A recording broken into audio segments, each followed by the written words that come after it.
भाभी, मुझे ना थोड़े से रुपए की ज़रूरत थी। क्या हुआ देवर जी?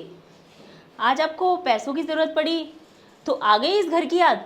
अरे नहीं भाभी, ऐसी बात नहीं है। तो कैसी बात है? क्या हुआ रोजी? किससे बात कर रहे हो तुम? कौन है? ये हैं आपके भाई, पैसे मांगने आए हैं। आपके पास जो अंदर नोट छापने की मशीन रखी है ना, उससे नोट छाप कर आप इन्हें पैसे दे दो। अरे ऐसे क्यों बोल रही हो? सामने ही खड़ा है। तो खड़ा रहने दो ना, उन्हें सुनाने के लिए तो बोल रही हूँ। और वैसे भी इन्हें जब पैसों की जरूरत पड़ती है ना, तो आ जाती है इन्हें अपने भाई की याद। अरे नहीं भाभी, ऐसी कोई बात नहीं है। तो कैसी बात है देवर जी? ऐसी ही बात है, तभी तो आज जब पैसों की जरूरत पड़ी तो आ गई आपको भैया भाभी की याद। आ गए आप मुंह उठा के इस घर में। जब इस घर से गए थे तो बहुत अकड़ में गए थे, जैसे कभी जिंदगी में हमारा मुंह नहीं देखोगे आप।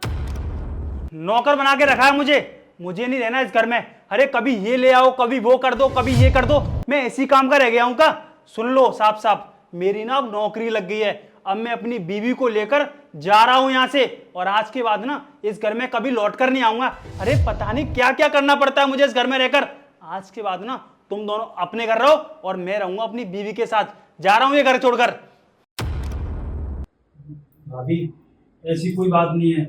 मैं जिस कंपनी में काम करता था ना, उस कंपनी से मुझे जॉब से निकाल दिया, और मुझे पूरे 2 महीने हो गए घर पे बैठे बैठे। मैंने घर का रेंट तक नहीं दिया है।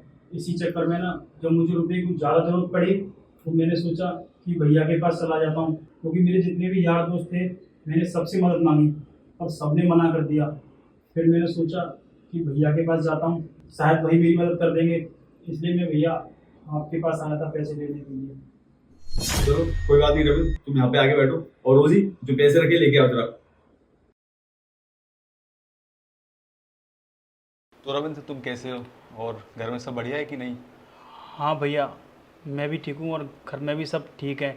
अभी वो थोड़ा सा काम चल नहीं रहा, इसलिए मैं आपके पास आया था बस पैसे लेने के लिए। चलो कोई बात नहीं, थोड़ा ध्यान दिया करो घर में भी, और काम देखो थोड़ा सा कि तुम्हारा घर भी सही चले, और इस तरीके की आज जैसा हुआ वैसा कभी ना हो। और सालू कैसी है? भैया वो भी ठीक है। मैंने उससे बोला था कि चल भैया के घर पे चलते हैं, तो उसने बोला कि नहीं मैं नहीं जा रही, वो उसने मना कर दिया। ये लो। और हाँ, ये पैसे देकर ना मैं तुम पर एहसान ही कर रही हूँ, उधार पैसे दे रही हूँ। मुझे ना वापस चाहिए पैसे, वो भी ब्याज के साथ। अरे रोजी, ये तुम किस तरह की बात कर रही हो? छोटा भाई है वो मेरा, जो तुम इस तरीके से बोल रहे हो उससे। अरे भैया कोई बात नहीं है, मैं भाभी एक एक रुपये ना आपके वापस कर दूंगा, और वो भी ब्याज सहित। मेरा जैसे ही काम चलने लग जाएगा ना, और मैंने वैसे भी 2-4 कंपनियों में इंटरव्यू दे रखे हैं, उनके जैसे ही कॉल लेटर आएंगे तो मैं ज्वाइनिंग कर लूँगा वहाँ पर। और भाभी हो सकता है कि मैं आपको एक साथ इतने सारे रुपये ना दे सकूँ, पर धीरे धीरे कर कर ना मैं आपके सारे रुपये वापस कर दूँगा। और आपका बहुत बहुत धन्यवाद, आपने मुझे ये रुपये दिए। अरे नहीं रविंद्र, तुम ये कैसी बात कर रहे हो? हमारे माँ बाप के जाने के बाद मैंने तो तुम्हारा इतना ख्याल रखा है, और ये इतने थोड़े से पैसे देने के बाद तुम पे एहसान हो? तुम ये कैसी बात कर रहे हो? ऐसा नहीं है इसके ऊपर, ये इसी के ही पैसे हैं रविंद्र, ये तुम्हारे ही पैसे हैं। मुझे इसका कोई ब्याज नहीं चाहिए, और ना ही ये पैसे चाहिए वापस। ये सब तुम्हारे रखो। अरे नहीं भैया, मैं सब कुछ वापस कर दूंगा। और भाभी बिल्कुल सच बोल रही हैं, मैं बाहर भी किसी से रुपए लेता तो उसके भी तो मुझे ब्याज के रुपए देने पड़ते ना। और भाभी मैं पक्का आपका एक एक रुपये लौटा दूंगा। अभी मैं चलता हूँ भैया। साहिल, तुम ये क्या बोल रहे हो?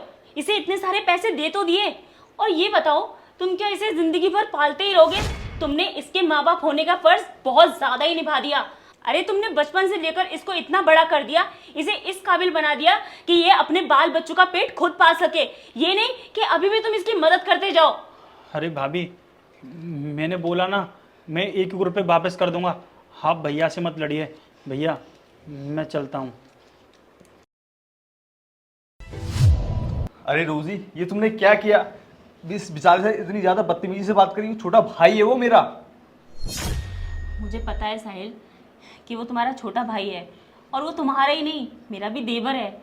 मुझे पता है कि मैंने उसके साथ गलत बर्ताव किया, लेकिन तुम नहीं जानते कि मैंने ये सब उसके साथ क्यों किया, ताकि वो अपने पैरों पर खड़ा हो सके, उसको अपनी जिम्मेदारियां समझ आए। ऐसे वो दर दर की ठोकरें खाता हुआ ना फिरे। जैसे आज वो हमारे पास पैसा मांगने आया, कल को वो किसी और के पास भी तो पैसा मांगने जा सकता है ना, जो कि बहुत गलत है। अगर आज मैं उसके साथ ऐसा बिहेवियर नहीं करती ना, तो शायद उसको अपनी जिम्मेदारियों का एहसास नहीं होता। तुम्हें मालूम है, कभी कभी तो मुझे ऐसा लगता है कि तुम्हें समझना बहुत ही मुश्किल है। खैर, जो तुमने किया अच्छा ही किया।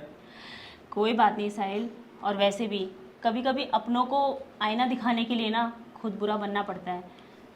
चलो, बहुत अच्छी बात है। चलो कोई नहीं, अब तुम बैठो, मैं नाश्ता लगाती हूँ।